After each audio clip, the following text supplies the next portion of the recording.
Hello hi friends, welcome back to our channel. నేను మీ రాజేష్. ఈరోజు topic వచ్చేసి మనకి బ్యాక్టీరియల్ డిసీజ్ గురించి డిస్కస్ చేద్దాం.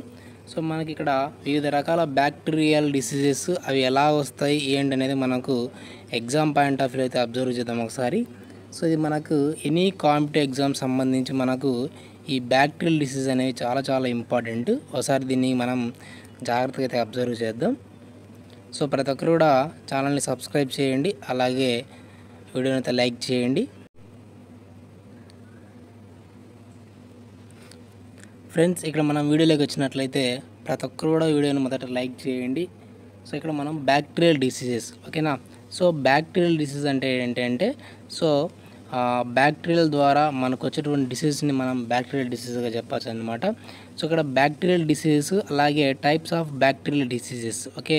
ఎనీ కాంపిటేటివ్ ఎగ్జామ్ సంబంధించి మనకు దీని నుంచి మనకు బిట్ వచ్చేటువంటి అవకాశం అయితే ఉంది కాబట్టి ఒకసారి జాగ్రత్తగా అబ్జర్వ్ చేయండి. చాలా చాలా ఇంపార్టెంట్ అండి.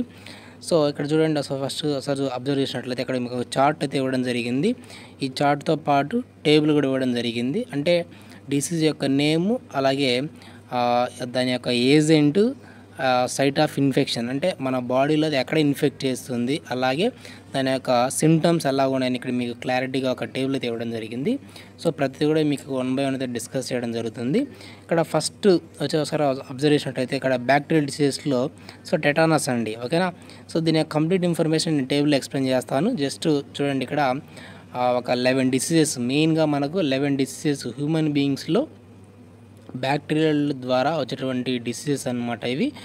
ఫస్ట్ వన్ వచ్చేసి టెటానస్, సెకండ్ వన్ వచ్చేసి ప్లేగు, నెక్స్ట్ వచ్చేసి లెప్రసీ, ఓకేనా. ఇవన్నీ మీకు డీటెయిల్గా చెప్పడం జరుగుతుంది. Second one plague, third one leprosy, fourth one వచ్చేసి టైఫాయిడ్, నెక్స్ట్ ఫిఫ్త్ వన్ వచ్చేసి డిప్తీరియా, సిక్స్త్ వన్ వచ్చేసి diarrhoeal diseases, next seventh one tuberculosis, eighth one cholera, next వచ్చేసి నైన్త్ వన్ ఊఫింగ్ కాఫ్, ఓకేనా. చాలా చాలా ఇంపార్టెంట్ అండి ఇది, ఊఫింగ్ కాఫ్. నెక్స్ట్ వచ్చేసి 10th వన్ యాంథ్రాక్స్, తర్వాత వచ్చేసి pneumonia.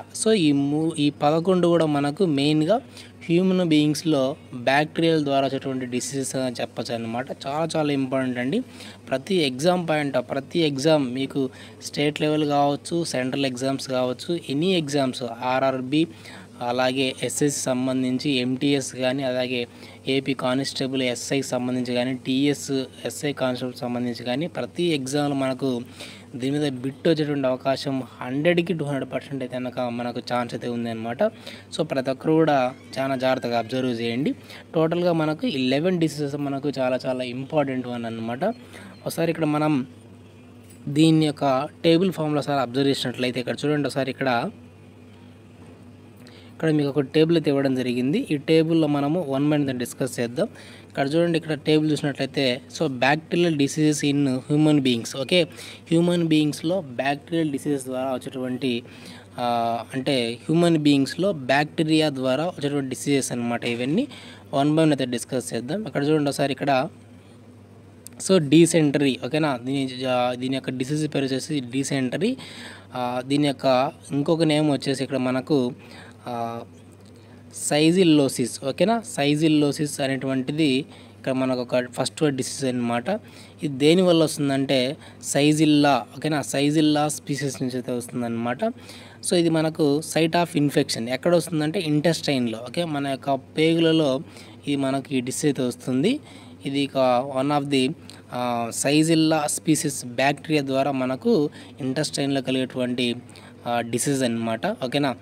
The mode of transmission ఎలా వస్తుంది మన బాడీలోకి ఇదంటే food and water contaminated by faecal oral wrote, okay. ఇక్కడ కంటామినేటెడ్ ఫుడ్ అలాగే కంటామినేటెడ్ వాటర్ తీసుకోవడం ద్వారా వాటర్ నుంచి మనకు ఈ బ్యాక్టీరియా మన బాడీలోకి వెళ్ళి మన పేగుల్లో వచ్చేటువంటి డిసీజ్ అనమాట ఇది. దీని యొక్క సిమ్టమ్స్ ఎలా ఉంటాయంటే అబ్డామినల్ పెయిన్, ఓకే, కడుపు నొప్పి, అలాగే dehydration, blood and mucus in the stools, okay. ఎక్కువగా మనకు స్టమక్లో కొన్ని చేంజెస్ అయితే రావడం జరుగుతుంది అనమాట. ఇది ఫస్ట్ డిసీజ్, ఓకేనా. నెక్స్ట్ వచ్చేసి ప్లేగ్, ఓకే, బ్లాక్ డెత్ అంటాం, ఓకేనా. బిబోనిక్ ప్లేగ్, దీని యొక్క ఏజెంట్ కాజేటివ్ ఏజెంట్ వచ్చేసి ఇక్కడ మనం ఒకసారి అబ్జర్వ్ చేసినట్లయితే ఎర్సినియా పెస్టిస్ ఓకే. ఇది ఎక్కడ వస్తుందంటే లింఫ్ నోడ్స్కి వచ్చేటువంటి డిసీజ్, బ్యాక్టీరియల్ డిసీజ్ అనమాట. ఓకే. సో మరి ఎలా ట్రాన్స్ఫర్ అవుతుందంటే ర్యాట్ ఫ్లీ వెక్టర్ జీనోఫైలా కీపీస్ ఓకేనా, కోపీస్ జీనోఫైసిల్లా కోపీస్. ఇక్కడ మనకు ఈ సైంటిఫిక్ నేమ్స్ కూడా మనకు కొద్దిగా ఇంపార్టెంట్ అనమాట. సో మీకు వీలైతే గుర్తుపెట్టుకోండి, లేదనక జస్ట్ ర్యాట్ ఫ్లీ వెక్టర్ అనే ఒక అంశాన్ని గుర్తుపెట్టుకుంటే సరిపోతుంది అనమాట.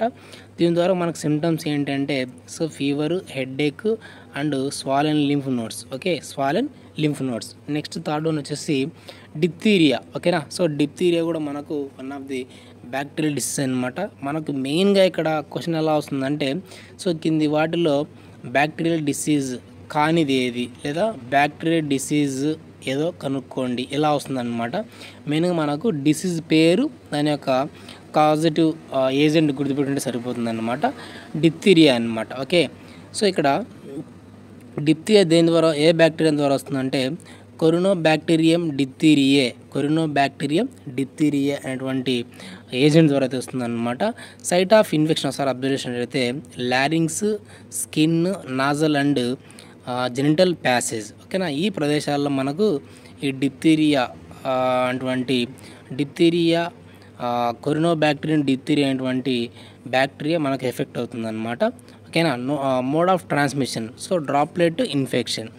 దీని ద్వారా మనకి ఏమొస్తుందంటే fever, sore throat, hoarseness and difficulty in breathing. So breathing కూడా మనకు డిఫికల్ట్గా మారడం జరుగుతుంది అనమాట. ఓకేనా. సో నెక్స్ట్ ఒకసారి చూసినట్లయితే ఇక్కడ fourth one. Okay, fourth one వచ్చేసి కలరా ఓకేనా. కలరా అంటాం దీన్ని, చాలా చాలా ఇంపార్టెంట్ మనకి ఇది కలరా. సో ఇది దేని ద్వారా వస్తుందంటే విబ్రియో కలరా అనేటువంటి బ్యాక్టీరియా ద్వారా వస్తుంది అనమాట. దేనికి వస్తుందంటే ఇంటెస్టైన్ ఓకే, మన యొక్క పేగులలో వచ్చేటువంటి ఇన్ఫెక్షన్ అనమాట. ఇది ఎలా వస్తుందంటే, ఎలా ట్రాన్స్ఫర్ వస్తుందంటే ఇక్కడ మనకు కంటామినేటెడ్ ఫుడ్ అండ్ వాటర్ తీసుకోవడం ద్వారా మనకు ఈ కలరా అనేటువంటిది వ్యాధి అయితే వస్తుందన్నమాట. దీని ద్వారా మనకి ఏమవుతుందయ్యా అంటే so severe diarrhoea and dehydration. So body మొత్తం కూడా డీహైడ్రేషన్ గురయ్యి మనకు సివియర్గా మోషన్స్ అయితే రావడం జరుగుతుంది అనమాట. ఓకేనా. సో ఇది మనకు చాలా చాలా ఇంపార్టెంట్ కలరా, ఫోర్త్ వన్ అనమాట. నెక్స్ట్ వచ్చేసి ఫిఫ్త్ వన్ టెటానస్. దీనికి ఇంకొక పేరు వచ్చేసి లాక్డ్ జా ఓకేనా. లాక్జా లేదా లాక్డ్ జా అనేటువంటి పేరుతో పిలవడం జరుగుతుంది టెటానస్. ఓకే, ఇది దేని ద్వారా వస్తుందంటే క్లాస్ట్రిడియం టెటానీ. సో బ్యాక్టీరియా అనమాట. ఇవన్నీ కూడా బ్యాక్టీరియల్ డిసీజే కాబట్టి ఇక్కడ వచ్చేటువంటి ఏజెంట్స్ అన్నీ కూడా బ్యాక్టీరియా అనమాట. Okay, so clostridium tetani. Okay, మరి దేనికి వస్తుందయ్యా అంటే ఇక్కడ మనకు ఇన్ఫెక్షన్ బాడీ పార్ట్ ఏ పార్ట్ ఇన్ఫెక్ట్ అవుతుందంటే spasm of muscles. Okay, muscles సంబంధించి అనమాట ఇది. So locked jaw, tetanus, clostridium tetani muscles సంబంధించి. Okay, through wound infection. ఓకేనా. సో ఎలా మన బాడీలోకి ఎంటర్ అవుతుందంటే త్రూ వూండ్ ఇన్ఫెక్షన్స్ ద్వారా ఎంటర్ అవుతుంది. దీని ద్వారా మనకి ఏమవుతుందంటే rigidity of jaw muscle, increased heart beat and rate and spasm of the muscle of the జా అండ్ ఫేస్. ఇక్కడ ఏం లేదండి, సో మన లోయర్ జా అయితే ఉంది కదా, సో మన లోయర్ జా అనేది మొత్తం కూడా లాక్ అయిపోతుంది అనమాట. అంటే కదలలేని స్థితిలోకి వెళ్ళిపోతుంది. దాన్ని మనం లాక్డ్ జా అనేటువంటి పేరుతో పిలవడం జరుగుతుంది. ఓకేనా. సో నెక్స్ట్ వన్ వచ్చేసి సిక్స్త్ వన్ అండి టైఫాయిడ్. ఓకేనా, చాలా చాలా ఇంపార్టెంట్ మనకి ఇది టైఫాయిడ్ ఫీవర్. దీన్ని మనం ఎంటరిక్ ఫీవర్ అనేటువంటి పేరుతో పిలవడం జరుగుతుంది. సో ఇది మనకు ఏ బ్యాక్టీరియా ద్వారా వస్తుందంటే సాల్మోనెల్లా టైఫీ అనేటువంటి బ్యాక్టీరియా ద్వారా వస్తుందన్నమాట. ఇది కూడా మనకు సేమ్ అండి ఇంటెస్టైన్లో భాగంగానే మనకు పేగులోనే భాగంగా మనకు వస్తుందన్నమాట. So through contaminated food and water. ఓకేనా, కంటామినేటెడ్ ఫుడ్ అలా కంటామినేటెడ్ వాటర్ ద్వారా మన బాడీలోకి అయితే ఎంటర్ అవ్వడం జరుగుతుంది. సో దీని ద్వారా మనకి ఏమొస్తాయంటే headache, abdominal discomfort, fever, diarrhoea. So ఇవి మనకు సిమ్టమ్స్ అన్నమాట. ఓకేనా. నెక్స్ట్ వన్ వచ్చేసి నిమోనియా. చాలా చాలా ఇంపార్టెంట్ అండి ఇది. మనకు ప్రీవియస్ ఎగ్జామ్స్లో మనకు చాలాసార్లు వచ్చినటువంటి క్వశ్చన్ ఇది అనమాట. నిమోనియా. ఓకేనా. సో ఇది ఏ బ్యాక్టీరియా ద్వారా వస్తుందంటే స్ట్రెప్టోకోకస్ నిమోనియే. స్ట్రెప్టోకోకస్ ఇదంతా ఒకే పదం అండి. స్ట్రెప్టోకోకస్ నిమోనియే అనేటువంటి బ్యాక్టీరియా ద్వారా కనుక మనకు ఈ నిమోనియా అనేటువంటి డిసీజ్ అయితే వస్తుందన్నమాట. దేనికి సంబంధించి అంటే ఇది లంగ్స్కు, ఓకే, లంగ్స్కి వచ్చేటువంటి వ్యాధి. ఇక్కడ మనకు డ్రాప్లెట్ ఇన్ఫెక్షన్. ఓకే, ఇది మనకు డ్రాప్లెట్ ఇన్ఫెక్షన్ అనమాట. దీని ద్వారా మనకు సిమ్టమ్స్ ఏమొస్తాయ్యా అంటే so fever, cough, painful breathing and brown sputum. ఓకేనా. సో ఇదంతా కూడా మనకు సిమ్టమ్స్ కింద తీసుకోవచ్చు. నెక్స్ట్ వచ్చేసి ట్యూబర్క్యులోసిస్ అనమాట. ట్యూబర్క్యులోసిస్. ఓకే, సో ఇది కూడా మనకు one of the bacterial diseases. ఇది ఏ బ్యాక్టీరియా ద్వారా వస్తుంది అంటే so Mycobacterium tuberculosis. Mycobacterium tuberculosis అనేటువంటి బ్యాక్టీరియా ద్వారా మనకు ఈ ట్యూబర్క్యులోసిస్ అనేది వస్తుందన్నమాట. ఇది కూడా మనకు లంగ్స్ వచ్చేటువంటి డిసీజ్ అండి. ఇది కూడా మనకు డ్రాప్లెట్ ఇన్ఫెక్షన్ ద్వారానే మనకు బాడీలోకి ఎంటర్ అవుతుంది. సో ఇక్కడ చూడండి ఒకసారి దీని యొక్క సిమ్టమ్స్ ఒకసారి అబ్జర్వ్ చేసినట్లయితే థిక్ మ్యూకోప్రోలెంట్ నాజల్ డిశ్చార్జ్. ఓకేనా.